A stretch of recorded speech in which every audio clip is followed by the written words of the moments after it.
ಊರಿನಾಚೆ ಒಂದು ದಟ್ಟವಾದ ಕಾಡಿತ್ತು.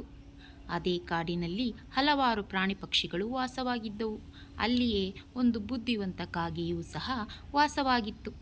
ಆ ಕಾಡಿನಲ್ಲಿ ಇದೇ ತರಹ ಒಂದು ಮೋಸಗಾರ ನರಿಯೂ ಸಹ ಅದೇ ಕಾಡಿನಲ್ಲಿ ವಾಸವಾಗಿತ್ತು.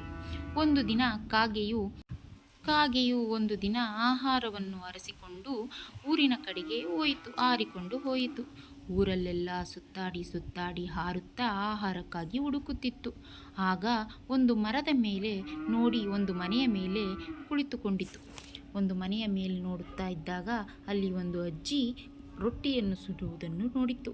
ಓಹೋ, ನನಗೆ ರೊಟ್ಟಿಯಾದರೂ ಸಿಕ್ಕಿತಲ್ಲಪ್ಪ ಎಂದು ಅಂದುಕೊಂಡು ಮೆಲ್ಲಗೆ ಹೋಗಿ ಕಾಗೆ ಹಾರಿಕೊಂಡು ಆ ಮನೆಯ ಬಳಿಗೆ ಹೋಗಿ ಒಂದು ರೊಟ್ಟಿಯನ್ನು ಎತ್ತುಕೊಂಡು ಬಾಯಲ್ಲಿ ಕಚ್ಚಿಕೊಂಡು ಕಾಡಿನ ಕಡೆಗೆ ಹಾರತೊಡಗಿತು. ಹೀಗೆ ಊರನ್ನು ದಾಟುತ್ತಾ ಬಾಯಲ್ಲಿ ರೊಟ್ಟಿಯನ್ನು ಹಿಡಿದುಕೊಂಡು ಕಾಗೆಯು ಊರನ್ನು ದಾಟಿ ಕಾಡಿನ ಕಡೆಗೆ ಬಂದಿತು.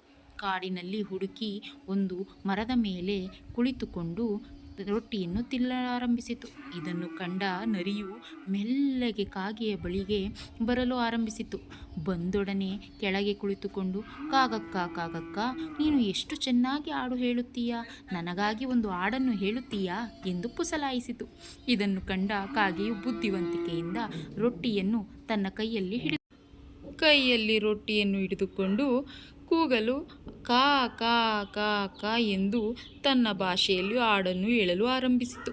ಆದರೆ ರೊಟ್ಟಿಯನ್ನು ಕೈಯಲ್ಲೇ ಹಿಡಿದುಕೊಂಡಿತ್ತು.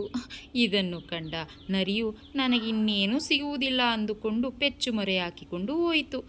ಮಕ್ಕಳ, ಇದು ಬುದ್ಧಿವಂತ ಕಾಗೆ ಕಥೆಯಾಗಿತ್ತು.